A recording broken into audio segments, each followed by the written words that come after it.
the Fed. I'm going to call him in a few minutes from the helicopter. And he's a good man. Most of you know him. He's very talented. He'll have a big influence on this. When too late, getting his rates down, I guess. Who knows? You never know with too late, but he's done a lousy job. The rates should be much lower, much lower. But I've just signed his document and all of the papers, and Steve Myron is now on. Did you believe in the independence on the Federal Reserve? Round of sanctions is now underway in Gaza City. Your reaction to it? So we're going to see what happens because I hear Hamas is trying to use the old human shield deal, and if they do that, they're going to be in big trouble. They're going to be in big trouble. They put it out 2 days ago that they're going to use the hostages as human shields. That's something that has been done for a long time, you know. Let me tell you, if they do that, they're in big trouble. Sir, on the Federal Reserve, who do you believe the Federal Reserve is an independent body? What do you think about the independence? Oh, it should be, but I think they should listen to smart people like me. I think I have a better instinct than him. If you look, all the economists got it wrong. I got it right along with one other people out of 100. So they should listen to people that are smart. Nothing wrong with that. But they have to make their own choice. But they should listen. Did you speak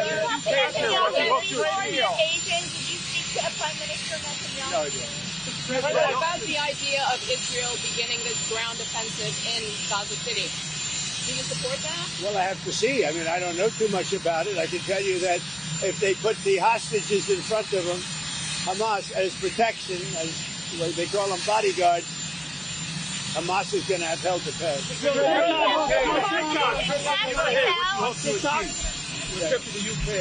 Your trip to the UK today, what do you hope to achieve? Well, my relationship is very good with the UK, and Charles, as you know, who's now king, is my friend.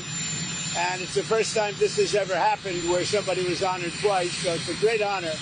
And this one's at Windsor. They've never used Windsor Castle for this before. They used Buckingham Palace. And I don't want to say one's better than the other, but they say Windsor Castle is the ultimate, right? So it's going to be nice. But basically, up there also on trade. They want to see if they can refine the trade deal a little bit. We made a deal, and it's a great deal. And I'm into helping them. Our country is doing very well. We've never done this well. We're having trillions of dollars coming because of the tariffs. And they'd like to see if they could get a little bit better deal. So we'll talk to them. But primarily it's to be with Prince Charles and Camilla. They're friends of mine for a long time, long before he was king. And it's an honor to have him as king. And, you know, I think he represents the country so well. I've watched. He's such an elegant gentleman, and he represents the country so well. Actor Robert Redford passed away today. Did you hear about that? Did? Wow. Apparently in his sleep at his home. Well, that's a good way to go, I guess. But I'll tell you, Robert Redford was great. He had a series of years that there was nobody better. This just happened, I guess. Huh? Yeah. Wow. The guy that was caught in Utah in his sleep. Yeah. And what movie would you say you liked the best in? Well, you have a lot of them. Honestly, I'd say he made 7 or 8 great movies. They were really great. There was a period of time when he was the hottest. I thought he was great. On TikTok. Well, TikTok goes dark. Are you going to delay the TikTok ban? Well, we have a deal on TikTok. I've reached a deal with China. I'm going to speak to President Xi on Friday to confirm everything up. We made a very good trade deal, and I hope good for both countries, but a very different deal than they made in the past. What companies are going to buy We'll be announcing that. We have a group of very big companies that want to buy it. And, you know, the kids wanted it so badly. I had parents calling me up. They don't want it for themselves. They want it for their kids. They say, if I don't get it done, they're in big trouble with their kids. And I think it's great. I hate to see value like that thrown out the window. So on auto executives, you know, you're talking about tens of billions of dollars. Some auto executives are concerned that compromising the 15% for auto tariffs coming in hurts American automakers. What do you say to? Well, I haven't compromised anything. Where did I compromise? Going down to 15% from going down to 15%. We charge. Well, and where did the 25 come from? It came from there. Can you tell me? Just so you know, they paid nothing for years. Now they're paying 15%. And some things can pay more, like chips could pay more.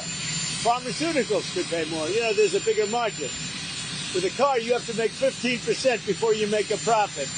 pretty tough. So but we had a good deal. Don't forget, European Union is paying our country because of tariffs $950 billion. Think of that. We're talking about a year. $950 billion. Japan is paying us $650 billion. These are countries that paid us nothing until I came along. And China's paying us a tremendous tariff. You know what the tariff is, right? You know what the tariff they're paying is? Yeah. What? Yeah, so it's 30% for the fentanyl as well as whatever for the 301. 20% for the fentanyl. But the overall is about 55%. Okay? That's as opposed to nothing. Would you say that's a difference? We have a big decision coming up, and if the Supreme Court rules the way hopefully they will, because, I mean, every legal expert said we win that case, but you still have to watch. And the Supreme Court's been terrific. I think they're very fair. All I want is fairness, and we win.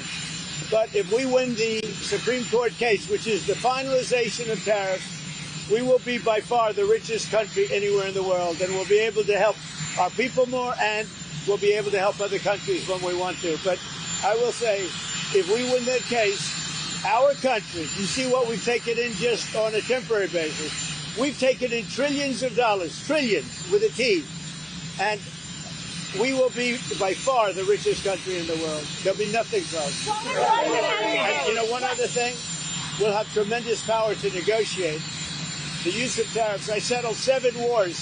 4 of them was because I was able to use tariffs. Hopefully, the other day in an interview, criticized the fact that some CEOs make hundreds of times more in salary than average workers. He's worried about polarization. Yeah. Do you share that concern? Well, I do say there's a big gap. I do say that. Don't forget, I'm a popularist. There's a big gap. Mr. President, it's been a month since a month on, do you think that meeting accomplished what you hoped? Yeah, accomplished a lot, but it takes 2 to tango also.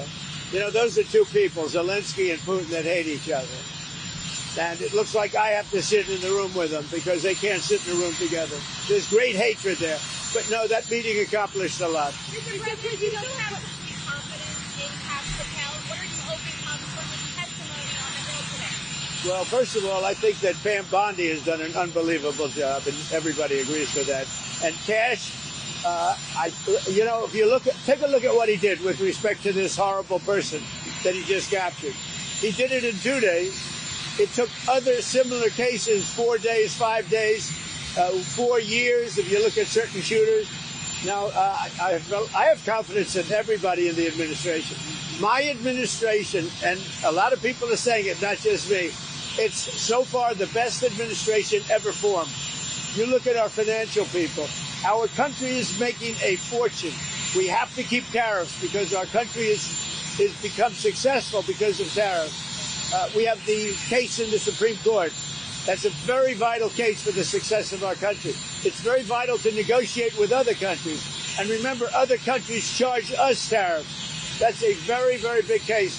And if we win that case, our country will be by far the richest country anywhere in the world. And then we can help our people. We'll get rid of debt. We'll get rid of everything. We can help our people, and we can even help other countries where they need it. Mr. President, narcotics in Venezuela. President Maduro in Venezuela says that you're getting ready to invade his country. What is his message to him? Well, I would say this right away. Stop sending Tren de Aragua into the United States. Stop sending drugs into the United States. We knocked off actually 3 boats, not 2, but you saw 2. And the problem is there are very few boats out in the water. There are not a lot of boats out in the water. I can't imagine why. Not even fishing boats. There's nobody. Nobody wants to go take a fish. So it's one of those things. But I would say to him very strongly, stop sending people from your prisons into our country. They're sending their prisoners. They've done that already. So the numbers just came out. Another month with 0 people getting into our country. And these are figures, John, with people like you that would like me to do badly. Nobody has ever done on the border like I've done. Mr. President, what will you tell President Zelensky if you meet with him in New York? Well, he's going to have to get going and make a deal. He's going to have to make a deal. Zelensky's going to have to make a deal. And Europe has to stop buying oil from Russia. Okay? You know, they talk, but they have to stop buying oil from Russia. Mr. President, there are some regarded to be the wealthiest man who's ever occupied the White House. How much wealthier are you now than when you returned to the White House? Well, I don't know. The deals I made, for the most part, other than what my kids are doing, you know, they're running my business. But most of the deals that I've made were made before. And that's what I've done for a life. I built buildings. Like I'm building a building here. You know where I'm building? You know what? You see that area? Yeah. That is going to be the greatest ballroom anywhere in the world. And for 150, so it gives me pleasure to do it for the country. And I'm paying for it. I'm paying for it. The country's not, and that's an expensive ballroom. But is it appropriate? I think it'll cost $250 million, and it will be, I think, the finest ballroom. So for 150 years, John, do you know this? They've wanted a ballroom, and now they're going to finally have it, and it's going to knock your socks off. But is it appropriate, President Trump, that a president in office should be engaged in so much business activity? Well, I'm really not. My kids are running the business. I'm here. You know what the activity, where are you from? I'm from the Australian Broadcasting Corporation, Four Corners program. Well, the Australians, you're hurting Australia, right? In my opinion, you are hurting Australia very much right now. And they want to get along with me. You know, your leader is coming over to see me very soon. I'm going to tell him about you. You set a very bad tone. Well, go ahead, John. Maybe you can set a nicer tone. When the UAE does a deal, what does it want in return? Quiet. Mr. President, what are you hearing about the operation in Gaza, the Israeli operation? Are you concerned? Well, I'm hearing that they want to go in, and I'm also hearing that Hamas wants to take our 20 hostages plus dead bodies. You know, they have about 32 of them, and they want to put them in the way of any attack. And nobody's happy about that situation. It came out yesterday. I'm sure you saw that. They want to, supposedly they've taken the hostage out of deep caves and tunnels, and they're bringing them, putting them on the front line. Nobody's heard of that one for a few centuries. We saw that the UN said that Israel is guilty of genocide and have committed acts of genocide in Gaza. They voted on that? They have a new report out saying multiple acts of genocide. When it comes to a vote, we'll see what happens. That'll come to a vote, but we'll see what happens. And what do you make of Pam Bondi saying she's going to go after hate speech? Is that, I mean, a lot of your allies say hate speech is free speech. You probably go after people like you because you treat me so unfairly. It's hate. You have a lot of hate in your heart. Maybe they'll come after ABC. Well, ABC paid me $16 million recently for a form of hate speech, right? Your company paid me $16 million for a form of hate speech. So maybe they'll have to go after you. Look, we want everything to be fair. It hasn't been fair. And the radical left has done tremendous damage to the country. But we're fixing it. We have right now the hottest country anywhere in the world. And remember, 1 year ago, our country was dead. And now Washington, D.C. is fixed, and I fixed it. The mayor was fine. The mayor was just fine. Okay? The mayor had the sick city for many years. He's been mayor for many years. The one that fixed it was me and my people. And it is so safe. You should take your beautiful wife tonight and have dinner down there. You won't be shot. You won't be accosted. You won't even be looked at incorrectly by anybody. Washington, D.C. is safe. Now we're going to Memphis, where it's pretty rough, to put it mildly. And then we're going to have to go. A friend of mine who is a big railroader, he stops in all the cities. He knows every city. He said, sir, you have to save Chicago. So I'm going to go to Chicago early against Pritzker. Pritzker's nothing. If Pritzker was smart, he'd say, please come in. So last week, over the last week and a half, 11 people in Chicago were killed, murdered, and 38 were shot. And then Pritzker, and by the way, this is going on constantly. If they lose less than 6 or 7 people a week with murder, they're doing a great job in their opinion. Chicago is a death trap, and I'm going to make it just like I did with D.C., just like I'll do with Memphis. Now, remember this. So a man comes into my office, one of the biggest businessmen. I'll tell you, he runs Union Pacific. Is that big? Biggest railroad in the world, I guess. And he started off as a railroader. He was running a railroad, a little caboose. He was in a caboose. Now he runs the whole damn thing. 45 years ago, he started off in a caboose. I don't know what that's all about. And he became the top, so that's a good place to start. But he came in, he knows the country intimately, He's looking to do a merger by another railroad, the one that where it had the little problem in East Palestine, right? And they want to buy that railroad, as you know, pretty public. But I sat with him and I talked. I said, so you know every city? Yes, sir. I go into every city and I have for 45 years. I said, where would you go next? He said, St. Louis is in big trouble. He said, but Chicago is a great city. You can save Chicago, sir. Don't let Chicago die. This is the guy telling me with great knowledge and stuff. He said, don't let Chicago die, sir. It's dying. Don't let it die. I'm going to Chicago next. The UAE, Mr. President. What do you think they want when you do a deal with federal trade? Well, I just want something to happen, whether it's federal, state, and most likely it's going to be state.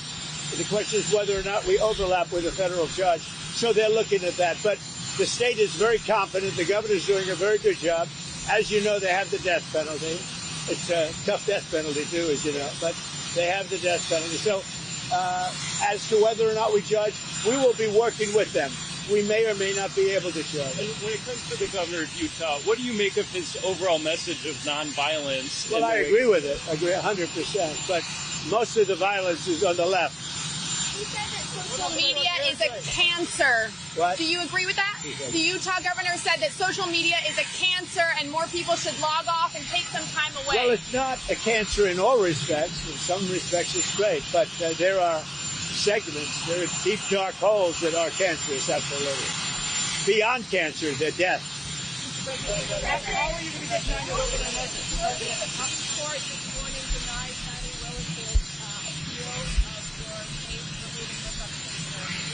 Well, that was a great decision. It was a rigged case to start off with. It's great. The court just ruled that she is a disaster. She's a disaster with a boyfriend. The boyfriend that she paid $1 billion for his expertise, but he never did it before. Now, she should be prosecuted. What she did to people, forget about me, what Fannie Willis did to innocent people, patriots that love our country, what she did to them by indicting them and destroying them, she should be put in jail. She's a criminal. Fannie Willis is a criminal.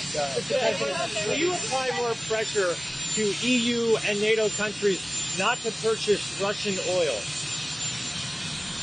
I do, but here's the problem. You know the problem. They're purchasing Russian oil. I don't want them purchasing Russian oil, and they've got to stop immediately. Not fair to us. They're purchasing Russian oil, and we have to, do things. Now, the nice part, it doesn't cost us anything anymore. You know that. Yeah. They are buying everything from us, unlike Biden, who gave away $350 billion. We actually make money, but I don't want to make money. You know what I want? I want that war to stop, because last week, 7,018 people got killed. Thank you. was targeted today, just now. You know, 70 patriots in Ukraine 2 months ago. Where are you from? Ukraine. Right. Will they come, and do you know when they will come? The patriots. What? Who comes? The patriots. You announced 70 patriots to Ukraine 2 months ago. Look, let me just tell you, I love Ukraine. I love the people of Ukraine. That's why I asked. I thought that was a little Ukrainian accent, but the country's in serious trouble. It should have never happened. It's a war that should have never happened. The country's in very serious trouble, but I'm going to get it stopped. I've done seven countries. I've stopped 7 wars in the last 8 months. I thought that would have been the easiest because I know Putin, but it's not, because there's tremendous hatred between Zelensky and tremendous hatred between